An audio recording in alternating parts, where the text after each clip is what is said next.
As we prepare to raise a collective glass in the air to mark the end of 2022 and look ahead to whatever new hell awaits us in the murky haze of 2023, now seems as good a time as any to look back at the state of gaming over the past year, starting by examining some of the worst pieces of rancorous virtual feces violently shoved down our throats by both mainstream publishers and indie developers alike. So without further ado, let's dive into this channel's picks for the top 10 worst games of 2022. Number 10, Gotham Knights. Developed by WB Montreal, the team behind Batman Arkham Origins, Gotham Knights is a 4-player cooperative action game taking place within the Arkham universe. Batman is presumed dead, and it's up to his 4 proteges, Nightwing, Batgirl, Robin, and Red Hood, to work together in order to honor the Dark Knight's legacy and ensure Gotham has a new generation of heroes capable of restoring order to a city struggling to adapt to the absence of the man who struck fear into the hearts of nearly every criminal and supervillain in town, and to reassure normal citizens that, for every dark night, there will also be the dawn. While Gotham Knights has a potentially riveting narrative setup, it fails in almost every possible way to execute it. The cutscenes are often bloated in length and also unoriginal and bland in terms of the shots and editing, making the player grateful that they are in fact skippable. The dialogue in the game ranges from merely being mediocre to being extremely cringeworthy. But it's the gameplay itself that causes Gotham Knights to be included on this list. There are a few fantastic new and improved elements, such as the combat system being, as always, just great, managing to incorporate the basic free flow system originally innovated by the first Arkham Asylum game. It's been greatly expanded and overhauled with a new upgrade system allowing the player to extensively customize their own preferred fighting style. The detective mode game mechanics also got a bit of an overhaul, with the developers creating new elaborate puzzles for players to solve, requiring players to make logical connections between contextual clues. While still fairly rudimentary, it's definitely an upgrade. There's now even an entirely optional cold case side quest system where players can specifically just focus on solving puzzles as a means to earn more XP and level up their character. Where the game sucks though is that 90% of the game involves just repeatedly grinding the same exact half-dozen open world activity types, with not much reward for completing them. Also, the optimization is beyond terrible, to the point where the game is borderline unplayable, even now months after its original release window. Multiplayer, the game's central element, doesn't even properly function half the time. Constant problems connecting to another player while starting a joint game, constant disconnect and lag during multiplayer sessions, a lack of basic communication mechanics between players, with the game not even enabling a basic object pinging system in order to highlight specific enemies, or the game not even showing other players on the map where one player is going once they've marked it, that kind of thing. What's the point in having a guided traversal system or an enemy highlighting system accessible to each player in a co-op multiplayer game if the information is only displayed to that player locally? It feels like Gotham Knights wasn't originally intended to be a multiplayer game, but rather multiplayer support was added in at the last minute as a top-down demand from executives. I have no way of proving this, so just take this as me speculating here, but I would think that if the original goal had been co-op multiplayer all along, the final product would not be this badly mangled and missing so many basic game mechanic integrations. Despite these failings, Gotham Knights is not an awful game, but its many failings once again caused me and many other Arkham fans to wonder, once again really, whether WB Montreal is actually capable of producing quality AAA game experiences, or whether they should instead be slimmed down and repurposed into a support studio for other WB gaming divisions. Number 9. The Stanley Parable Ultra Deluxe Edition. The Stanley Parable, originally released back in 2013, is easily one of my favorite single-player PC games of all time. Almost every single aspect of its design feels fundamentally perfect. The narrative is simple and straightforward, allowing for the really extraordinary humor of the game to sink in. It's one of those games that you're either going to love to the point of infatuation, or hate with near religious fervor. I'm not a big believer in giving out grades to games in my reviews, because I generally find the number grade itself distracts people from the more substantive points raised in any given review, but if I were to grade the original Stanley Parable game, it would easily be a 10 out of 10. As a university student, I once had to give a nearly hour-long lecture on the subject of narrative duplicity, where I cited the Stanley Parable as one of my primary case studies. I say all this to emphasize how strongly I feel about the original game's quality. The problem is that Ultra Deluxe Edition is, in almost every single way, a worse product than the original game. While it was nice to see the original game's content not only remastered, but entirely rebuilt on a one-to-one, asset-for-asset scale, it's the new material alone that drags down the experience. There are a few bits and pieces that stick out in a positive light, such as the game introducing the new content by having players ride a short "It's a Small World After All" type theme park ride as the narrator breaks the fourth wall, explaining what an Ultra Deluxe Edition is, but otherwise the bad far outweighs the good. The developer seems obsessed with constantly repeating the same joke again and again and again and again and again, being a self-congratulatory pat in the back for having developed the Stanley Parable. We get it! You made the game! Okay, well, what's next? While the joke was initially funny, it gets a whole lot less so the 50th time you hear it. To quote a character written by one of my favorite fantasy authors, David Eddings, have you ever noticed when someone says something they think is funny, they keep repeating it over and over again past the point when it stops being funny, to which another character responds, observing that it must be due to a lack of imagination. Given that the original game's humor was a mix of the narrator making fun of Stanley and also the narrator breaking the fourth wall to make fun of the player, with the latter largely causing the game's explosion in popularity among content creators and players, it seems only natural that the developer would double down on the fourth wall humor. That said, this doesn't mean said fourth wall breaking humor should be your one and only comedic go-to for the entire 2 to 3 hour long expansion. The lack of any new story material with which to ground the humor equally drives the game down. The first game was all about Stanley trying to figure out why his workplace is just mysteriously empty one day, then why he hears the narrator narrating everything he does, and then eventually Stanley trying to escape the facility. Ultra Deluxe's story is non-existent. There is nothing story-related to find here. Stanley just kind of goes from place to place to place for no reason. The Stanley Parable Ultra Deluxe Edition is a comedy-driven game that just isn't funny, and seems so excessively narcissistic that it doesn't even consider the possibility that balancing its humor with suspense and intrigue as the first game did, or at least providing some basic premise to ensure some level of consistency, might be the more viable solution. Number 8. Alien Fireteam Elite. I have no idea why the Alien IP has such a bad track record when it comes to making high-quality single-player and multiplayer games. Alien Isolation was really good, as was that multiplayer Alien vs. Predator game from like 10-15 years ago. But nearly everything else that comes to mind just stinks, plain and simple. And Alien Fireteam Elite is definitely no exception. The game just feels lifeless, and not in the ideal way where you and your team are sent into this lifeless space station falling apart at the seams, a la Dead Space. Lifeless in the sense that the game's world is supposed to feel alive and lived in, but fails completely in every regard. It's hard to find a clearer example of this than the central hub itself. In between missions, players can run around this medium-sized closed-off hub, where they can buy supplies from vendors, unlock new skills, and talk to other various NPCs to learn more about the lore behind the game. The models, animations, and voice work for these NPCs are just awful.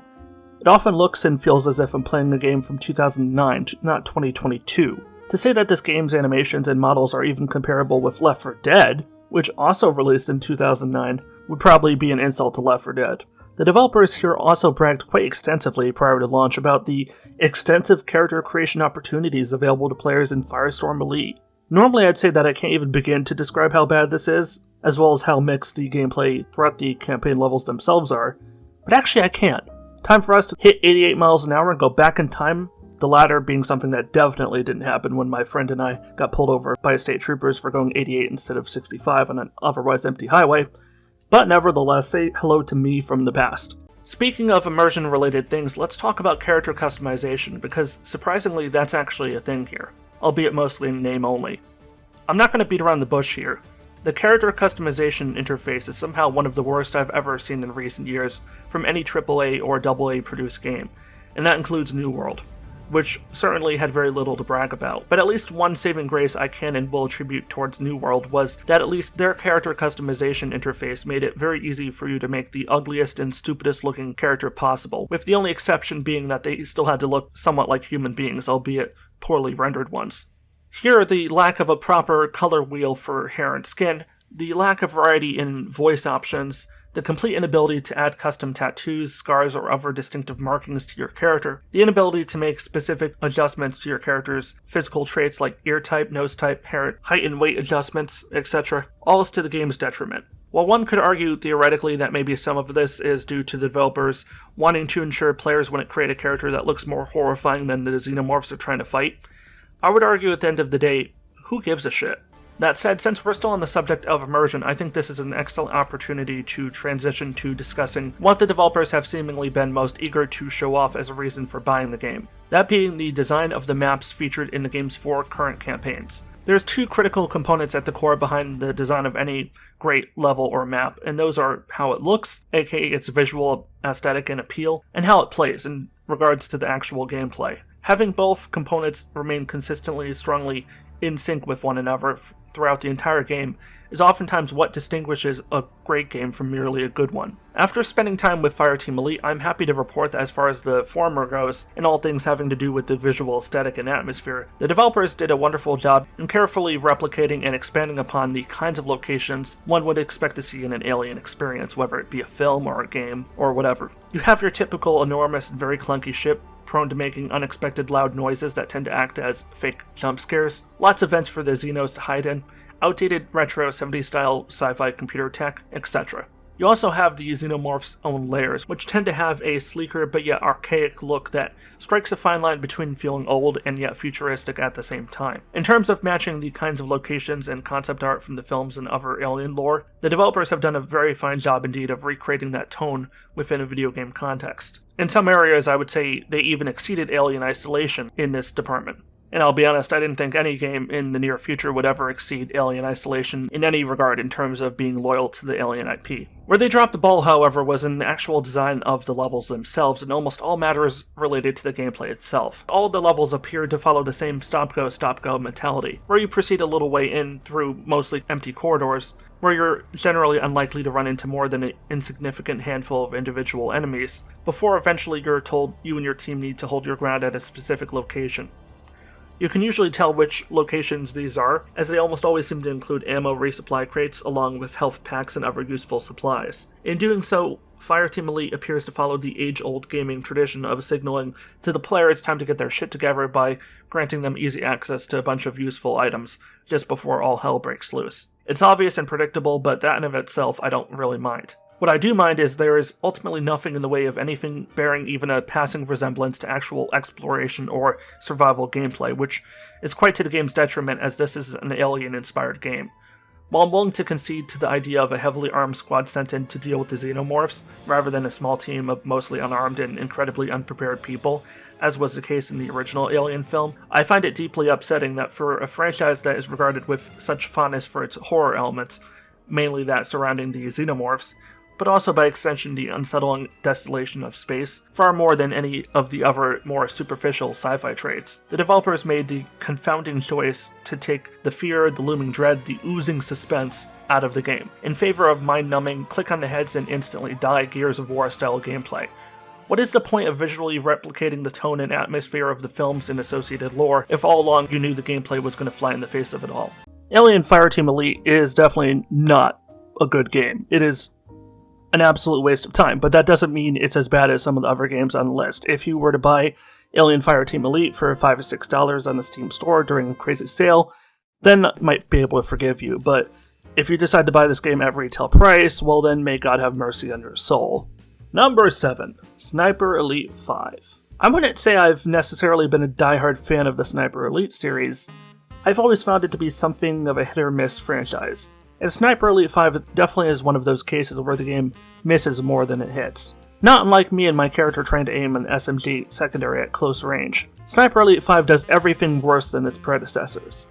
The graphics really haven't been updated, and it looks dated by today's comparisons. Despite having been released earlier this year, it feels like it's 5 or 6 years old. The campaign missions themselves feature primary objectives that generally range from mediocre to downright boring, and the secondary objectives and other content, well, I'll just stand by what I said in my original review.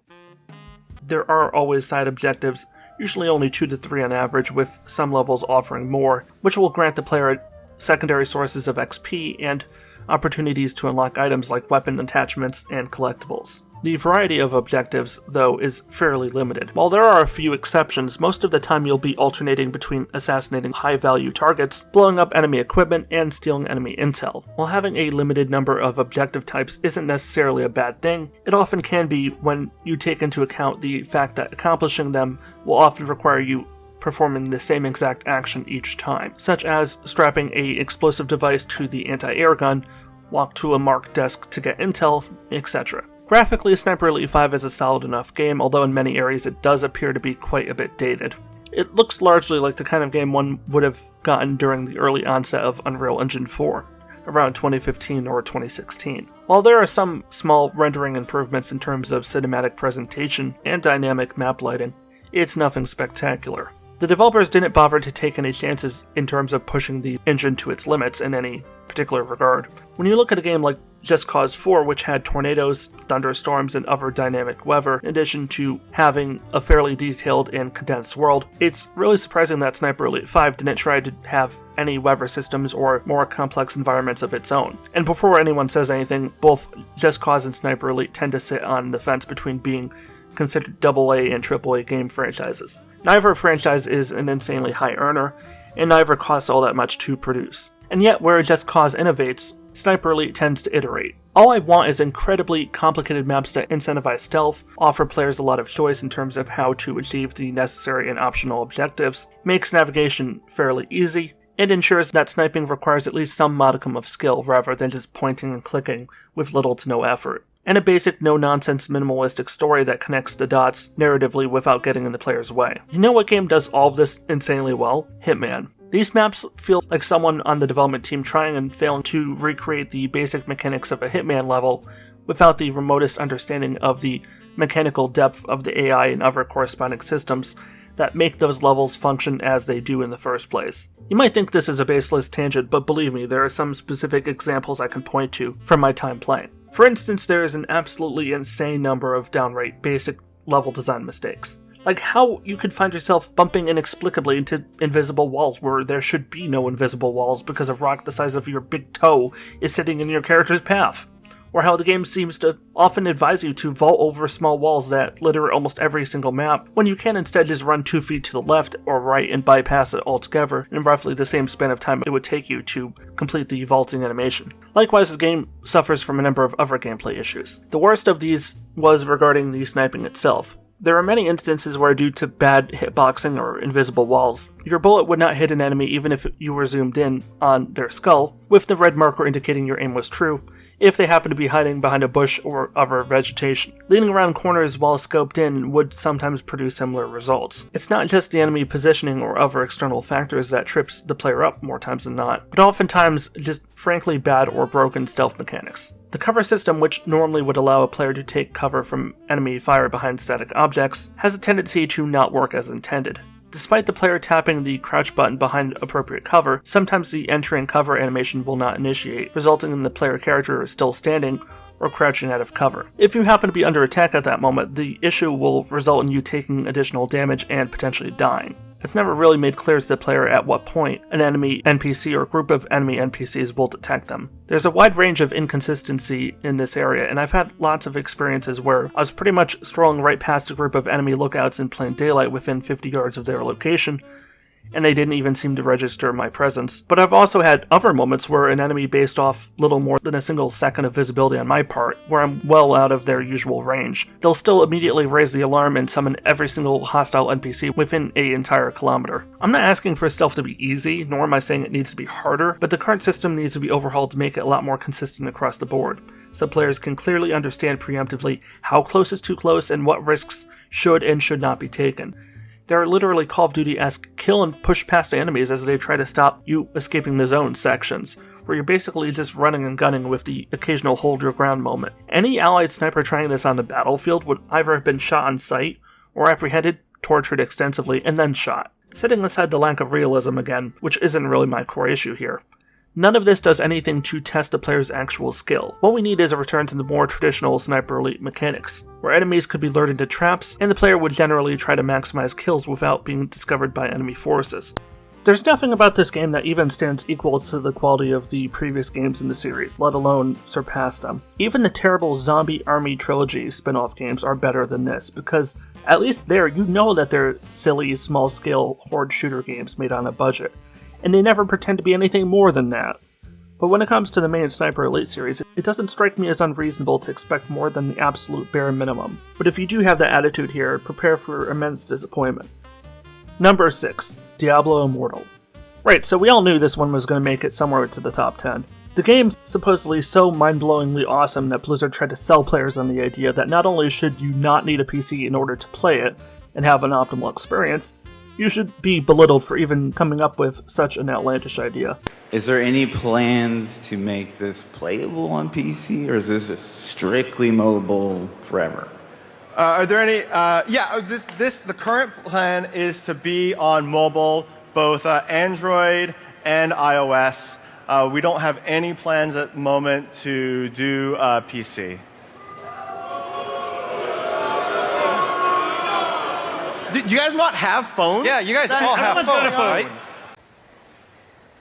Hey, just was wondering, is this an out-of-season April Fool's joke? No, it's a fully fledged Diablo experience on mobile. Well, we all knew this day was coming for a long time now, and for a while it seemed like I'd pull an Obi-Wan and maintain the high ground and call down to Diablo how it was supposed to be better than the kinds of shitty RPGs that populate mobile markets, not join them. I had waited with eager anticipation to eviscerate this game the second it launched. I conceded to myself privately and in conversation with friends that it was very well possible Blizzard would, if only out of a sense of financial survival, try to salvage Diablo Immortal into something halfway decent. It's becoming increasingly easy nowadays to not only port, but also develop near AAA gaming experiences with both mobile and PC platforms firmly in mind. Try telling that to Blizzard though. Diablo Immortal is a completely unmitigated clusterfuck of a game that somehow not only fails at being a good Diablo game, but mostly fails entirely at the prospect of being a functional PC game in general. There are moments where the game seems to think you're on a mobile device even though you're not.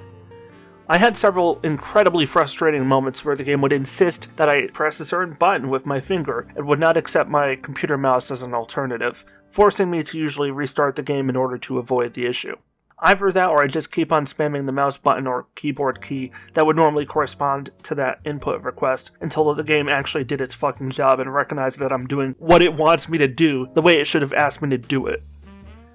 Since we're still on the matter of controls, I should point out that in a completely baffling move that no one would have expected of Blizzard, the same studio that developed and published all prior Diablo games, Diablo Immortal does not support the traditional control scheme previously associated with the series, being point-and-click controls.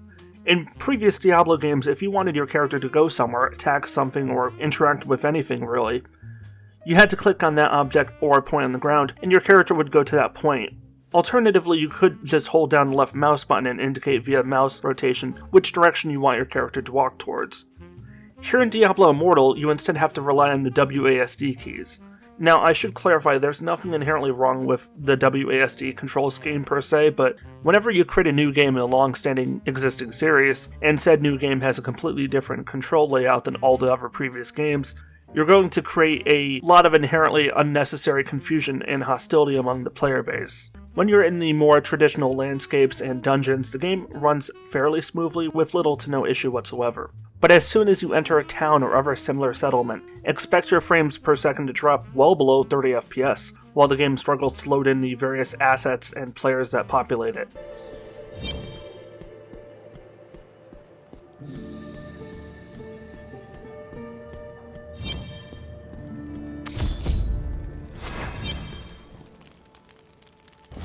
Ah, welcome, friend. Yes, I've been... Well done, my friend. There are no NPC weapon and armor vendors present in the game, and nor is weapon and armor crafting explicitly incorporated as far as I can tell. There is a vendor you can visit that, for the barbarically high price of 10,000 gold, will send you a single high-value weapon or armor piece, the item in question being entirely randomized. You're spending 10,000 gold, roughly the amount of gold you'd earn running about doing dungeons and quests for several hours, on a random item that 9 times out of 10 will be complete garbage. I can't think of anything more telling in terms of representing the worst that Diablo Immortal has to offer than this debauched travesty of a once functional vendor system that the series had for so long been known for including. Speaking of debauchery and legacy raving nonsense, let's talk about the crest and legacy crest items. In order to participate in Elden Rifts, which are great for item farming, you'll need at least one crest to participate, although you're incentivized to have several on hand each run if you want to earn the maximum rewards at the conclusion of each go. While the game does provide you a decent, small, steady stream of normal crests, with the occasional legendary crest through the Battle Pass system, especially the Premium Battle Pass, thereby giving Premium Battle Pass holders yet another in-game advantage when it comes to Elden Rift access and higher rewards for completing them.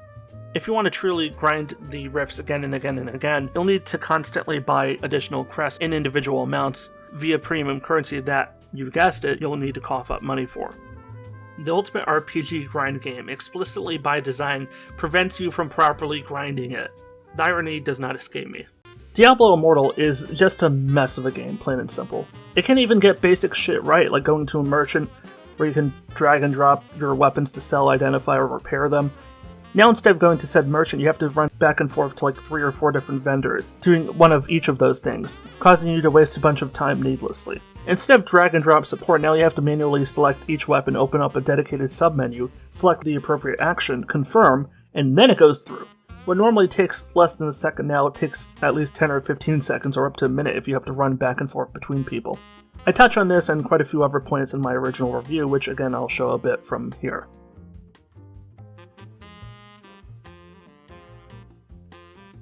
The UI is terrible, filled with a ton of unnecessary bloat, making it difficult for players to readily access what they're looking for in a timely fashion. The addition of other systems, like a new auto-navigation feature, just makes it obvious that Immortal's world design was structured primarily around arbitrary and arguably artificially increasing the playthrough length to bolster their player investment and retention rates. Grind is also a very real concern. Instead of focusing primarily on delivering a good story with good gameplay systems and side activities that incentivize and reward long-term investment, Blizzard puts nearly all the game's content behind slews of paywall, giving free players very little to do and going out of their way to reward whales. The game's new multiplayer dungeons and raids are likewise a complete and utter laughingstock.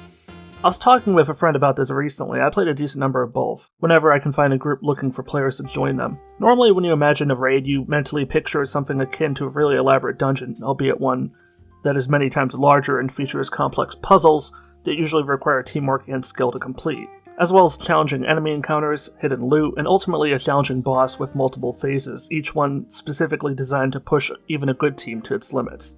Dungeons tend to be more casual experiences designed to support solo or small group play, with little to no puzzle solving of reduced scope and difficulty for enemy encounters, a smaller map size, and a less stressful final boss fight. This is not what you get in Diablo Immortal.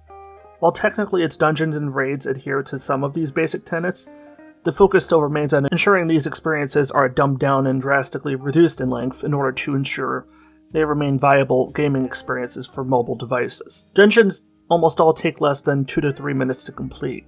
I even recall playing through at least 1 or 2 dungeons in less than 60 seconds, when I played with a full 4-player team. And that was including a final boss fight. Raids are admittedly a bit longer, but not by much. I timed the first raid I played through with a full party. It was less than 8 minutes long. Compare that to something like Destiny 2, an MMO light, known for its endgame raids, where the average completion length for an experienced group tends to be about 2 to 4 hours, maybe a bit less, and you start to realize how bad this is. It's worth noting that, for some reason, the game doesn't even bother to launch in full screen, but exclusively in windowed mode, or windowed full screen. And the HD upscaling just looks awful. Textures often look blurry as hell, and the changes in art style don't do the game any credit either. After putting in over 20 hours into the game for review purposes, believe me when I tell you there is no reason to jump in and play this game for yourself, especially now that Diablo 4 is just around the corner.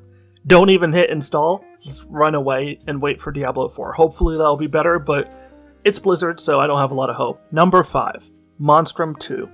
Monstrum 2 is a classic case of what happens when you have a small team of passionate developers who overtly claim to care about what their community thinks and expects of them, but then never bothers to put those ideals into actions. Monstrum 2, as the name might indicate, is a sequel to the original single-player, procedurally generated survival horror game, where the player has to stealth their way around the map, salvage material, and accomplish certain objectives in order to progress. Monstrum 2 takes those core fundamental ideas and applies them in a PvPvE gameplay format, and quite simply, it does not work. Not even in the slightest. While fans were happy with the initial announcement of a sequel, the decision to make the game multiplayer only, whereas the original game had been single player only, was highly suspect. The developer was bizarre arrogant, not even attempting to meet the community halfway by creating a single-player campaign, or even something as simple as adding in a play with bots offline option, didn't exactly help matters. What ultimately proved the biggest flaw, though, was that there was nothing Monstrum 2 really offered that wasn't already being offered by other, higher quality, better games on the market. The attack animations and mechanics while playing as the monster felt unreliable and clunky. Hit registration, a common theme if you'll notice across most of these bad games, not functioning as intended. The map layout was insanely one-sided in favor of survivors, to the point where it made other games like Dead by Daylight or Evolve seem completely fair and balanced, like TF2 random crits, by comparison. The graphical fidelity and art style were nothing short of hideous, and the extremely limited map pool size made each match feel unnecessarily repetitive, despite the obvious emphasis on procedural generation. The whole goal was to make each match, each round, feel different than what you played before, and yet it all felt the same. I'm really all in favor of PvE and PvP horror experiences, but from a development perspective, they're really hard to pull off successfully, as the more players you have, the likelihood of them being scared at any point by what your game has to offer drops considerably. So you really have to bring your A game in order to ensure each player is on the edge of their seat while playing. Monstrum 2 fails in every single regard to achieve any of that. This is the kind of game that, even if it was on sale for like $5 and you wanted to buy half a dozen copies for you and your friends to all play in the same lobby, I'd say don't. It's utterly a waste of time and your money, which is why it has the dubious honor of ranking number 5 on the list here. The best thing you can do is round up every physical copy there might be out there, burn them, and sink the ashes into the sea where it belongs. Number 4. Overwatch 2. It takes something really special to top Diablo Immortal as the worst Activision Blizzard game to release in 2022, but Overwatch 2 somehow manages to pull this off. After roughly 5 years in development, Overwatch 2 launched with a pathetically limited amount of new content, launching with 3 new heroes, 6 new maps, and a single new game mode. This did little to offset the 8 or 9 maps removed from the game at launch, resulting in Overwatch 2 literally having less content at launch than the original game did after 6 years. And that's not including the many promises that Blizzard kept on making all the way up till launch, and which they never bothered to fulfill. They promised an exciting PvE campaign, as well as other additional PvE modes. These have not yet been added to the game, nor is there any roadmap or evidence that they'll be coming anytime soon. They promised all existing Overwatch 1 seasonal events would be replaced by all new events. In reality, all we've gotten today is nothing but recycled old events from Overwatch 1. So again, I call bullshit. They promised an aggressive content release schedule that would inject a ton of new content into the game on a regular basis. In reality, all this has amounted to is one single new map or hero every 3 to 4 months. So a total of maybe 1 new hero and 2 new maps per year. Fan-fucking-tastic. I can definitely see all that hard work and the drastically increased development team size paying off. Yeah, it's definitely not like Blizzard didn't spew shit down our throats and then turn around and expect us to thank them for their efforts, right? If this was any other Activision franchise other than Overwatch, if this was Call of Duty or something else, pretty much the entire gaming industry would have called out their lies and bullshit without hesitation, but because it's Overwatch, people stay silent. According to its own proposed seasonal content plans of 1 new hero and 2 new maps a year, Overwatch 2 would be putting out less content in a whole year than games like Fortnite produce in a single month. And you'd probably find higher quality there in Fortnite than you would here in Overwatch 2. As weird as it might be to say, given how long Overwatch 2 was in development oven, I almost feel like Blizzard would have been better off telling its community effectively to go fuck itself, and release the game at a later date, like Q2 2023, with the PvE, with twice as many new heroes and maps, and a battle pass that actually had some thought and effort into it, rather than rushing the game out the door an entire year before it was ready, as an early access game. The idea of a AAA game, which probably cost Blizzard in the area of $100 to $200 million to produce, bare minimum, being released as an early access game, a category of in-development gaming intended to support small indie and AA teams, is nothing short of insane. But Blizzard is obsessed with the idea of forcefully creating and growing a competitive scene for Overwatch as a franchise, despite the fact that the overwhelming number of players do not care and don't show up to support the Overwatch League. So they rushed Overwatch 2 out ahead of schedule in order to spice things up for their esports league, because the team owners were throwing temper tantrums over the fact that Overwatch 2 wasn't ready yet. Maybe 5 or 6 years from now, Overwatch 2 might look like a complete game, but more likely than not, Blizzard will just give up on it entirely before that point and move on to developing Overwatch 3, which will be even worse and even more incomplete because everyone will buy into it. The only good thing I can say about the game right now is at least you don't have to buy it, since it is free to play. They've got more than enough other ways to bite you economically in the ass. Before we get into the top 3, here are a few honorable mentions. Stallcraft. You take what was originally a Minecraft mod, swap out a few assets, and set yourself up as a standalone game on Steam, and what have you got? Well, what you've got in this instance is a festering heap of unmitigated garbage masquerading as a functional game. I don't know why it is that Minecraft and Roblox seem to have spun off this generation of terrible free-to-play PC garbage. You have Kaboom, The Walking Zombie 2, a few others, and now Stallcraft joins the battle too. Despite my unease, I tried to give this game a fair shot, but the second I joined, I discovered that the game was as broken as it was unfun. As soon as I swapped to windowed full screen instead of exclusive full screen, my mouse stopped appearing on screen even after I had manually shut down the game via Task Manager and subsequently restarted it. Once I got the game going, a whole slew of other problems popped up, like the hilariously bad enemy AI, utterly broken unresponsive game mechanics, poor quest navigation, the list goes on. If you're looking for a game set in a post-apocalyptic Chernobyl landscape, I know for a fact there are at least 1 or 2 better alternatives on the market. You'd be better off visiting the actual real-life Chernobyl and absorbing in all the historically implied health benefits, rather than playing this abomination, whose existence demonstrates that there is indeed no god. Life is Strange Remastered. There's not much I wouldn't give to rewind time and wipe this thing from existence. Let it die a painful death in the nearest isolated school bathroom. King's Hunt. At this point, I almost want to start rooting against any new indie game using Paragon's discarded assets in order to try to recreate Paragon, because ultimately they all kind of suck ass. And they mostly all end up dying a very quick and brutal death. Paragon was a good MOBA. I'd even be open to calling it a great one, but at this point, let the past die. Kill it if you have to. King's Hunt had a few good ideas, but lacked the execution in its gameplay designed to make it come across as anything more than embarrassingly mediocre. Elden Ring. Fantastic gameplay, but completely and utterly unplayable for the first week or two because From Software were too lazy and or incompetent to properly optimize the game for NVIDIA GPU drivers, causing frames to remain at single digits while playing. Most of the time the game wouldn't even start, and you also had server issues plaguing the online portion of the game. A technical abomination. I'd give the game all due credit for its gameplay, which is really, really good, but the idea that we should be awarding hundreds of Game of the Year awards to a game with a worse PC launch than Alien Colonial Marines and almost comparable to Marvel's Avengers strikes me as lunacy. Elden Ring launched basically as an early access game, just without the disclaimer. Once you get past that, otherwise, thumbs up. Still, for those reasons, it gets a dishonorable mention.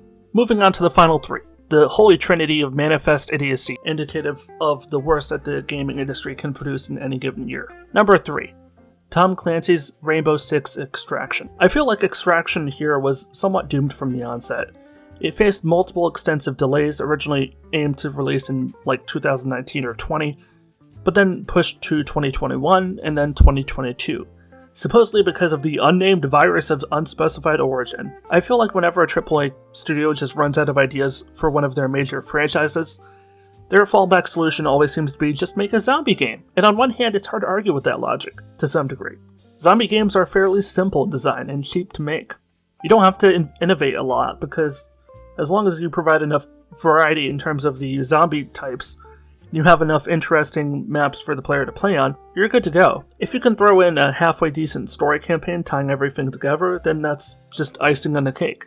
The idea of having a cooperative, stealth-driven, tactical FPS game set in the Tom Clancy universe, with the general theme of biochemical warfare, creating these new enemy types, is honestly a pretty neat way of excusing the ridiculous proposition of having zombies in the series. Players get to experience these small-scale operations as 3-player strike squads.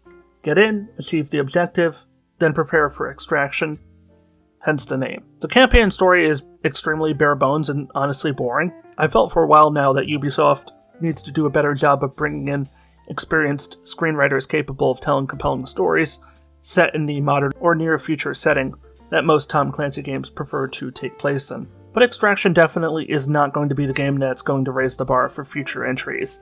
It's adequate at best, and more often than not, just bad. But whatever, as usual, it's the gameplay that matters, and at the end of the day, the problem is the gameplay is worse, by far. For once, I'm happy to say that the main issue here isn't hit registration or other similar technical shortcomings. While there were a few technical hiccups at launch, they were quickly ironed out and shouldn't present any issue to the player at this point.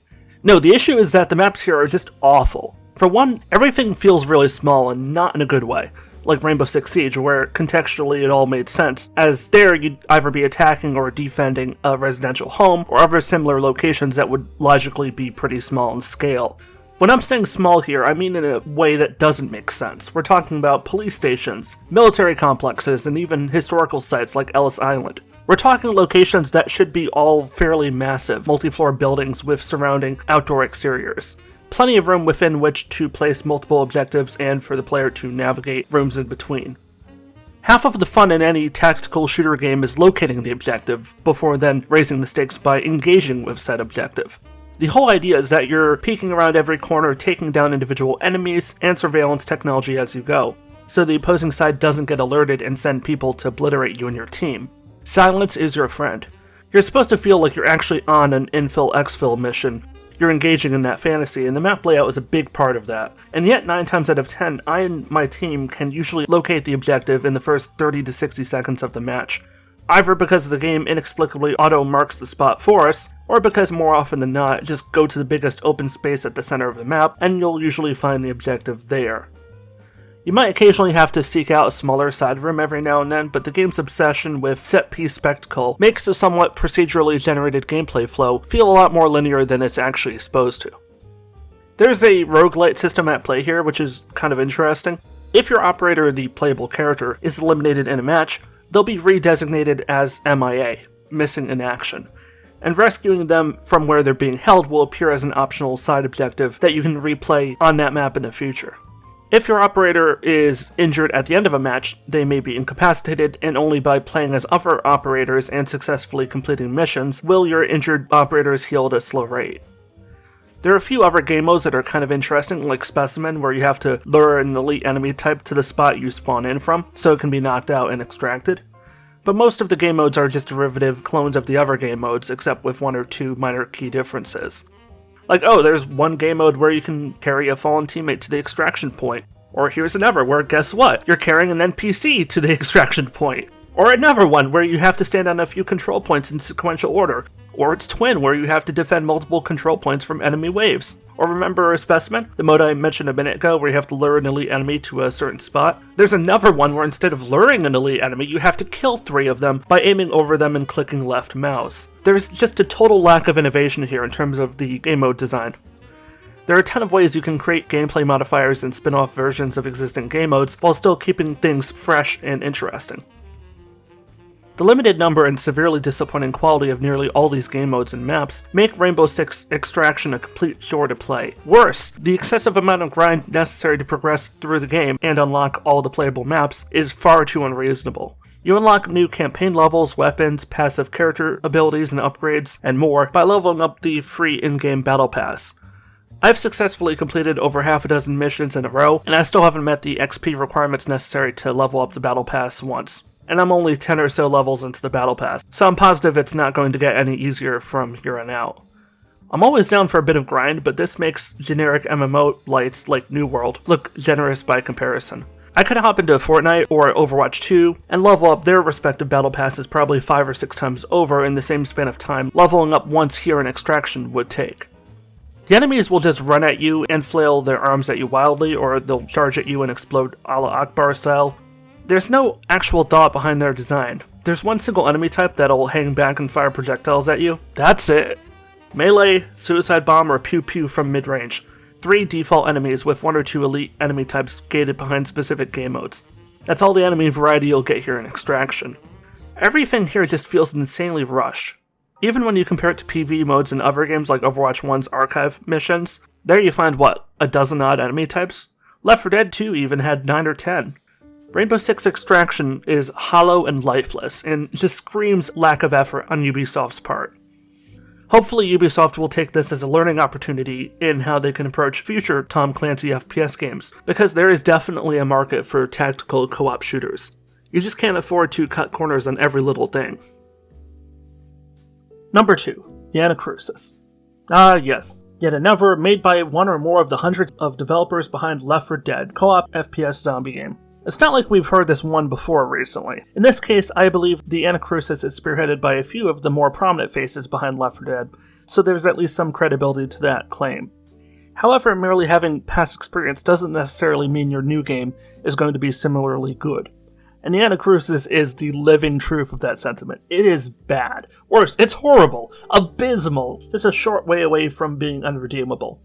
The art style is hideous. The shooting is horribly implemented with an absolute metric ton of hit registration problems, as well as lackluster animations and almost non-existent game balance. As was the case with the Left 4 Dead games, difficulty here in the Anacrusis isn't merely determined by arbitrary easy, normal, hard difficulty settings, but rather by an AI director that oversees the flow of each match in a procedural fashion, increasing or decreasing the frequency and density at which enemy waves spawn in, depending on how well the players are coping. For an FPS, it struggles a lot with very basic issues, like how the AI director won't bother spawning in ammo or health anywhere near the player on a consistent basis, resulting in players spending the majority of the match using melee weapons, which barely deal any damage whatsoever. The game tries to have this silly 70s hippie vibe, but nothing about it is charming or even likable. The characters are poorly modeled, the voice acting is bad, and the enemy models are generic as hell. The maps are a complete eyesore to look at, and don't offer much gameplay variety in terms of layout. Just open spaces connected by narrow hallways. It's an extremely repetitive formula that you can almost begin to memorize before you've even completed a single level. Oh, we haven't even gotten to the best bit. There are only 3 levels, one single campaign containing 3 levels for the low price of $30.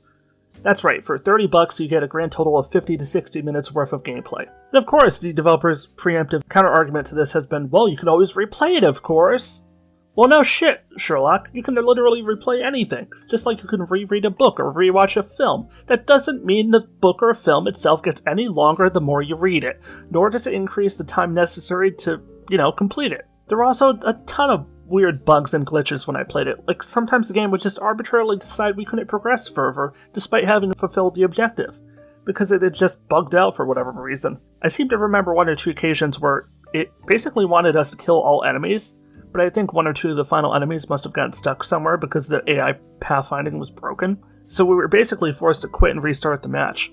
There's not a single moment throughout my whole time playing this utter contemptible trash where I didn't regret having played it. I refunded it on Steam after putting in a few hours, and thankfully I got my money back. I recommend in the strongest possible terms you avoid it as if your life depended on it. It's that bad. Number 1. Postal 4, No Regrets. There is no game on this list that even comes close to how bad Postal 4 No Regrets is. Not even Anacrusis. It's in a category of its very own. In fact, it's so bad, it makes me genuinely wonder if the developers running Scissors might have deliberately sabotaged it from the start, with the goal of making the worst possible game they could imagine. It honestly wouldn't shock me if that had been the original intent, as some of the meta-commentary on the state of modern live service and early access games. It would have fit in with their history of satire in the games. To say that Postal 4 is bad is putting it very mildly, giving the developers far too much credit. It was downright unplayable at launch, with the game running at frames in the single digits at launch, because the developers never bothered to optimize a single thing all across the whole open world, and for some reason had the player's computer render them all in at once, even if said things weren't within the player's line of sight. I ran the game off an NVIDIA 2070 GTX, one of the highest quality GPUs on the market at that time, and it still ran about as well on that as it probably would off a Game Boy Color. What makes it worse is that the art style is hideous. The missions themselves are bland and generally boring to complete, with only a few exceptions. The weapons handled very poorly, and the writing and voice acting are beyond terrible. So none of the jokes land as intended, and the gameplay, I don't even have words to begin to describe how bad it is. I honestly hate this game. I hate it, and hold little more than open contempt towards the developers for not having the decency to have it removed from Steam, preferring for some asinine reason to release this game and continue charging for it in the state it was in for the vast majority of its early access period. They could have just pulled it from Steam, worked on it for another year or so, and then re-released it, and given existing owners a free upgrade to the final version. That would have been the right thing to do. Instead, the developers did what they always would do, thinking only of themselves rather than their players. I'll say it here now, Postal 3, which got a lot of shit when it came out, was a better game than Postal 4 here is. Not by much, granted, but still better.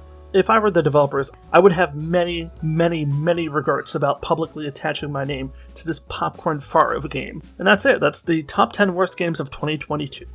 There were definitely a few titles on this list that were bad, but not necessarily horrible. 2022 was a year that didn't contain a lot of truly horrible games, but that doesn't mean there weren't at least 10 that obviously were bad enough to be included on this list. Only like 3 or 4 of those games struck me as truly awful. Hopefully 2023 will shape up to be an even better year for gaming than 2022 was. As ever, if you enjoyed this video, be sure to click the like button and comment below what your top 10 list would have been this year. I'm always happy to chat with you down below. Likewise, subscribing and clicking the bell really helps. I know it's cliche, but YouTube algorithm is a pain in the ass, as always. So when you're a small channel like me, every bit of support you can get helps. This is Warrior Dan signing out. Stay awesome, everybody. Stay safe and peace out.